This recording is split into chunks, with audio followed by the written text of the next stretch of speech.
हमारे प्रदेश के माननीय अध्यक्ष मोहनलाल कौशिक जी, हरियाणा सरकार के कैबिनेट मंत्री राव नरवीर सिंह जी, हरियाणा सरकार के मंत्री खेल मंत्री गौरव गौतम जी, हमारे गुरुग्राम के विधायक मुकेश शर्मा पहलवान जी, हमारे सोहना के विधायक तेजपाल तंवर जी, पटौदी की हमारी विधायिका श्रीमती बिमला चौधरी जी,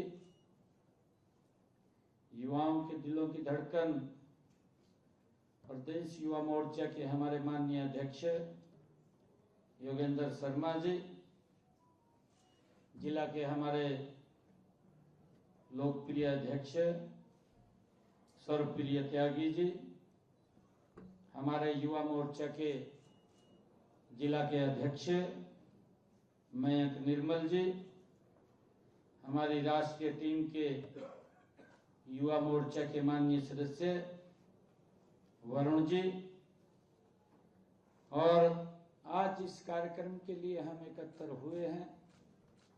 आज का ये कार्यक्रम उस संविधान हत्या दिवस के रूप में हम मना रहे हैं कि आज से 50 वर्ष पहले 25 जून 1975 को वो काला दिन, जब ना तो देश के ऊपर कोई विपत्ति थी, ना कोई आपदा थी, ना प्राकृतिक आपदा थी, और ना ही देश के ऊपर कोई भूचाल आ गया हो जिससे कि ये इमरजेंसी लगानी पड़ी। ऐसे उस समय के हमारे प्रताड़ित जो लोकतंत्र सेनानी के माननीय प्रदेश के अध्यक्ष भी हैं, ऐसे महावीर भारद्वाज जी और हमारे एसपी गुप्ता जी, लोकतंत्र सेनानी श्री चंद्र गुप्ता जी, उपस्थित युवा साथियों, आप सबको मैं राम राम करता हूं।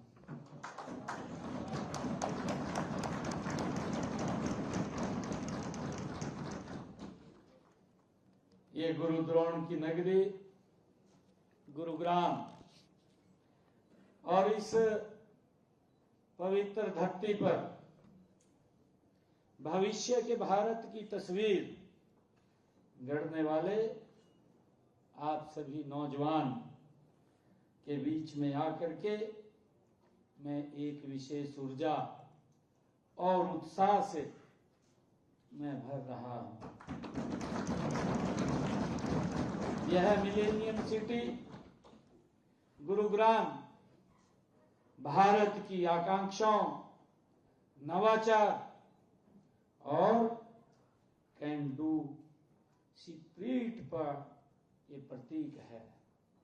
मैं इसके लिए आप सबको बहुत बहुत साधुवाद देता हूं, क्योंकि आज उस इमरजेंसी के काले अध्याय को हम पार्लियामेंट के माध्यम से उसके ऊपर चर्चा करने वाले हैं।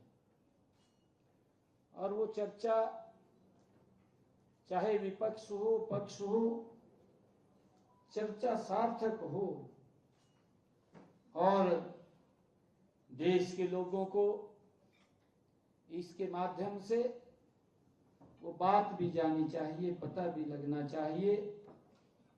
और जब हम उस आपातकाल के 50 वर्ष पूरे हुए हैं, 50 वर्ष बीत गए हैं, तो वो काला अध्याय ऐसा है कि जब हम उसे याद करते हैं तो हमारे शरीर के रोंगटे खड़े हो जाते हैं।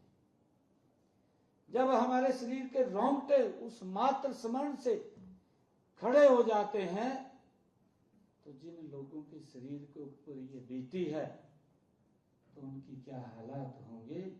इस प्रकार का दौर ये इमरजेंसी का दौर था। आज यहाँ भारतीय जनता पार्टी युवा मोर्चा ने यह मॉक पार्लियामेंट ये आयोजित की है। इस शहर की पहचान में एक नया अध्याय आप लोगों ने जोड़ दिया है। यह सिर्फ एक कार्यक्रम नहीं है, यह लोकतंत्र का आप उत्सव मना रहे हैं। यह नीति निर्माण की एक जीवंत प्रयोगशाला है। मुझे खुशी है कि इस शानदार आयोजन के लिए मैं भारतीय जनता पार्टी युवा मोर्चा के माननीय अध्यक्ष योगेंद्र शर्मा जी को और सभी पदाधिकारियों को और आपकी पूरी टीम को मैं हृदय से बहुत बहुत बधाई देता हूँ, शुभकामनाएं देता हूँ। जब मैं आप जैसे प्रखर आत्मविश्वासी भरे युवाओं को देखता हूं तो विकसित भारत और विकसित हरियाणा का संकल्प और भी दृढ़ हो जाता है। आप वह पीढ़ी हैं जो अमृतकाल में देश का नेतृत्व देने के लिए आप तैयार हैं। मुझे खुशी है कि आपके कंधों पर वर्ष 2047 के विकसित भारत के निर्माण का दायित्व आप सबके कंधों पर है। यह आपका सौभाग्य भी है कि इस दायित्व को निभाने की सबसे पहली पाठशाला आज का यह सम्मेलन है। इसके लिए आपको बहुत धन्यवाद। आज आपने संसद की एक नई प्रकृति बनाई है। आज आप यहाँ संसद की प्रक्रियाओं को समझेंगे, नियमों को जानेंगे और अपनी बात प्रभावी ढंग से आप रखेंगे। लेकिन मैं चाहता हूं कि आप संसद को केवल एक इमारत की प्रक्रिया के रूप में न देखें। भारत की संसद सिर्फ ईंट का एक महल नहीं है, यह 140 करोड़ देशवासियों की आकांक्षाओं का जीवंत केंद्र है। यह वह धुरी है जहां से देश की नीति तय होती है। यहां गूंजने वाला हर शब्द, कोई भी सांसद जब उस भवन के अंदर कोई बात रखता है, कोई विषय रखता है, तो एक एक शब्द, यहां बनने वाला हर कानून देश की आखिरी व्यक्ति के जीवन को प्रभावित करता है। इसलिए इस मॉक पार्लियामेंट का उद्देश्य केवल संसदीय प्रक्रियाओं की नकल करना नहीं है। इसका असली उद्देश्य है कि उस भावना को आत्मसात करना जो हमारे लोकतंत्र को दुनिया में एक अनूठा बनाती है। यह भावना है संवाद, विमर्श, सहमति, असहमति और फिर राष्ट्र हित में सर्वसम्मति। लोकतंत्र भारत के लिए कोई विदेशी अवधारणा नहीं है, यह हमारे डीएनए में है, हमारी रगों में है। हजारों वर्षों पहले जब दुनिया के कई देश कबीलाई संस्कृति में जी रहे थे, तब हमारे यहाँ सभा और समिति जैसी लोकतांत्रिक परंपराएं थी, संस्थाएं थी। हम सब जानते हैं वैशाली में के लिच्छवी गणराज्य का गौरवशाली इतिहास आज हमें प्रेरणा देता है। और इस प्रकार लोकतंत्र हमारी विरासत है और इसे सशक्त और जीवंत बनाना हम सबका विशेषकर आप जैसे युवाओं का ये परम कर्तव्य है।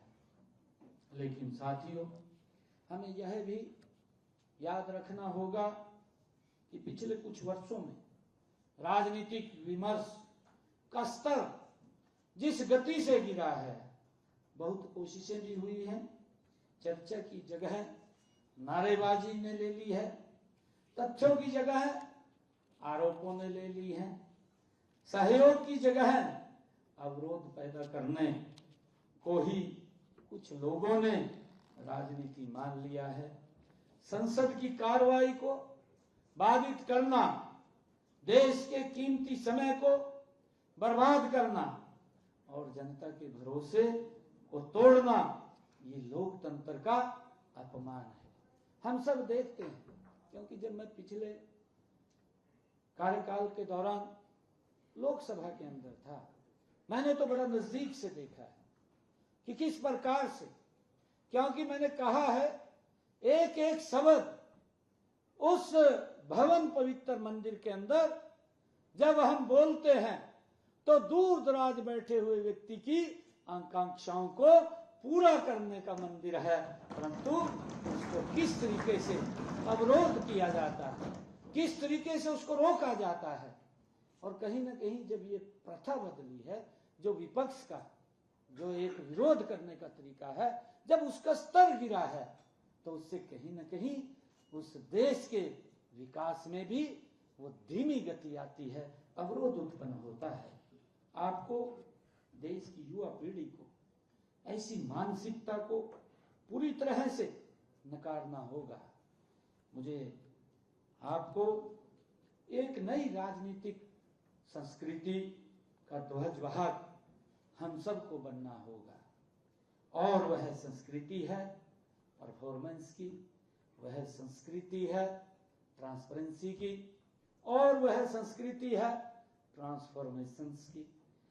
यह संस्कृति है सबका साथ, सबका विकास, सबका विश्वास और सबका प्रयास।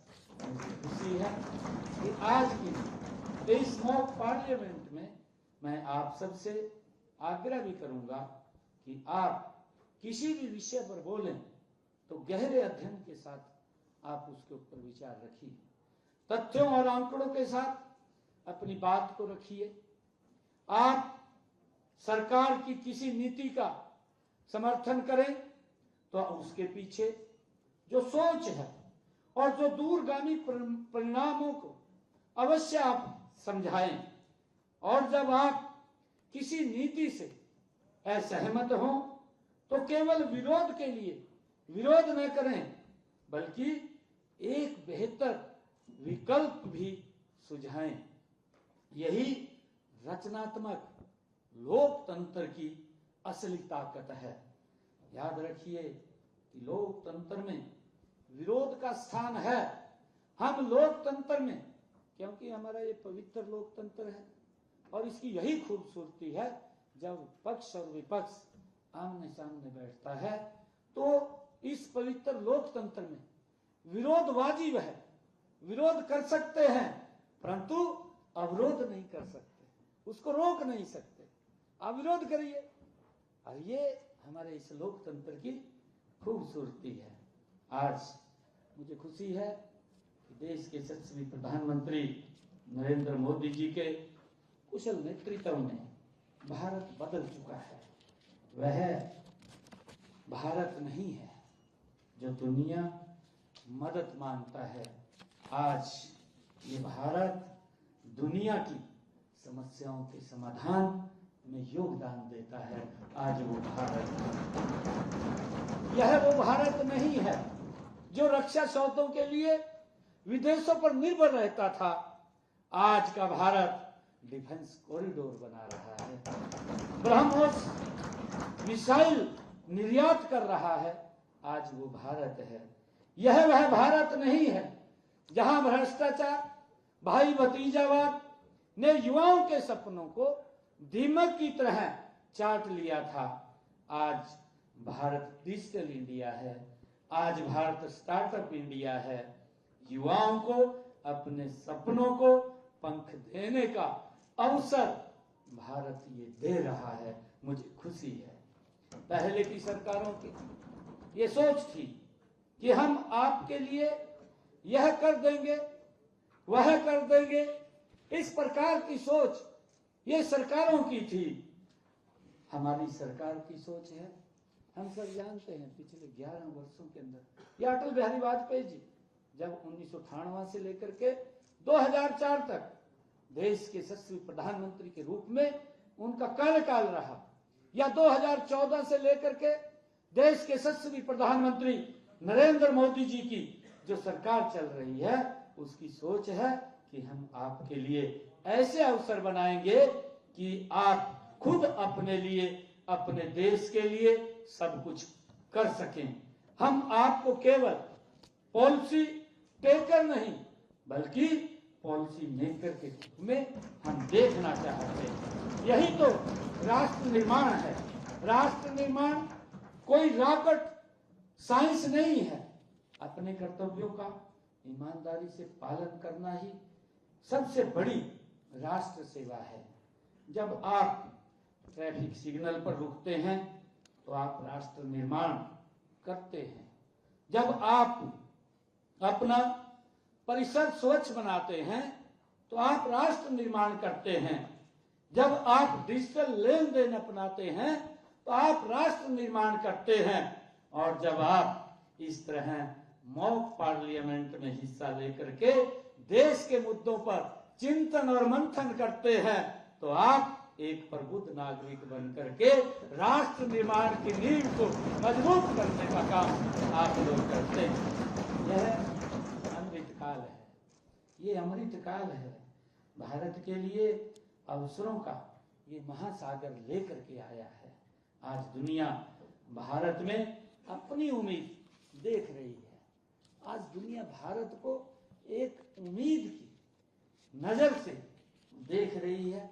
हम देख रहे हैं आर्टिफिशियल इंटेलिजेंस हो या ग्रीन एनर्जी हो, स्पेस टेक्नोलॉजी हो या सेमीकंडक्टर मिशन हो, हर क्षेत्र में भारत एक नई छलांग लगा रहा है। इन सभी क्षेत्रों को ऊर्जा देने वाली युवा शक्ति आज मेरे सामने बैठी है। मैं आप सबका स्वागत करता हूं।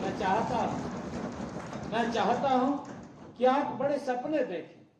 हम ये चाहते हैं कि आप बड़े सपने देखें। उन सपनों को पूरा करने के लिए आप जी जान से जुट जाएं।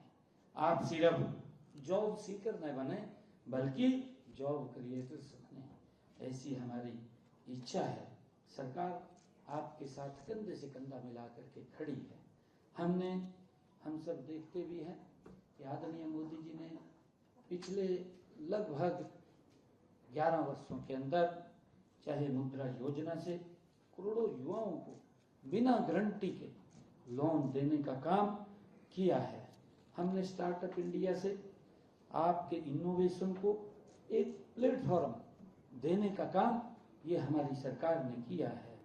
हमने नई राष्ट्रीय शिक्षा नीति लागू की है ताकि आप अपनी रुचि और प्रतिभा के अनुसार अपना भविष्य वो बना सकें। इस मॉक पार्लियामेंट से निकलकर जब आप वापस जाएं तो अपने साथ कुछ संकल्प लेकर के यहाँ से अवश्य जाएं। पहला संकल्प है जो आप लेकर के यहाँ से जाएं, पहला संकल्प है कि आप देश के किसी भी ज्वलंत मुद्दे, चाहे वह पर्यावरण हो, जल संकट हो, उसका गहराई से अध्ययन करेंगे और अपने स्तर पर उसके समाधान के लिए आप लोग जागरूकता फैलाएंगे। दूसरा संकल्प है कि आप अपने जीवन में किसी भी प्रकार का शॉर्टकट को नहीं अपनाएंगे। तीसरा संकल्प है आप परिवारवाद और भ्रष्टाचार की नीति, राजनीति को हमेशा के लिए खारिज करेंगे और योग्यता तथा प्रदर्शन की राजनीति का आप समर्थन करेंगे। चौथा संकल्प है कि आप एक श्रेष्ठ भारत की भावना को और मजबूत करेंगे, ऐसी आप लोगों से अपेक्षा करता हूं। साथियों, यह मॉक पार्लियामेंट एक शुरुआत है, यहाँ आप जो सीखेंगे उसे अपने जीवन का आप हिस्सा बनाएंगे। लोकतंत्र की मर्यादाओं का पालन करना, विमर्श की शक्ति को पहचानना, राष्ट्र हित को सर्वोपरि रखना, यही आपके राजनीतिक और सामाजिक जीवन का ये मूल मंत्र होना चाहिए। आप युवा हैं, आपके पास ऊर्जा है, विचार है और भविष्य है। भविष्य को बदलने की आपके अंदर जज्बा है। उठिए, इस अमृत काल का आप नेतृत्व कीजिए। मैं ऐसी आप लोगों से अपील करता हूँ। वर्ष 2047 में जब भारत स्वतंत्रता का 100वां वर्ष मनाएगा तो दुनिया एक ऐसे विकसित भारत को देखेगी जिसका निर्माण आपके पसीने, आपके परिश्रम और आपके संकल्पों से ये हुआ होगा। मुझे खुशी है कि स्वर्ण भारत को के आप शिल्पकार आप होंगे, ऐसा मुझे विश्वास है। और इसी विश्वास के साथ मैं एक बार फिर इस आयोजन के लिए भाजपा युवा मोर्चा के सभी पदाधिकारियों और योगेंद्र योगी जी को मैं बहुत बहुत बधाई और धन्यवाद देता हूँ। और आप सभी को उज्जवल भविष्य की मैं कामना करता हूँ और आप सभी को बहुत बहुत अनंत शुभकामनाएं मैं देता हूँ। एक जोरदार जयकारे के साथ भारत माता की जय, भारत माता की जय, भारत माता की जय, वंदे मातरम, वंदे मातरम, वंदे मातरम। बहुत बहुत धन्यवाद।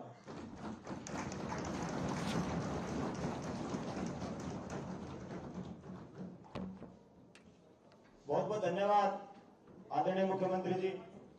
तय किए हुए कार्यक्रम के अनुसार कार्यक्रम को आगे बढ़ाते हुए मैं मंचाना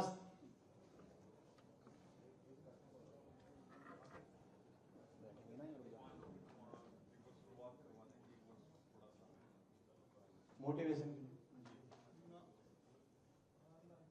मंच पर आसनस्थ हमारे मुख्य अतिथि गणों आदरणीय मुख्यमंत्री जी से मैं आग्रह करूंगा कि एक बार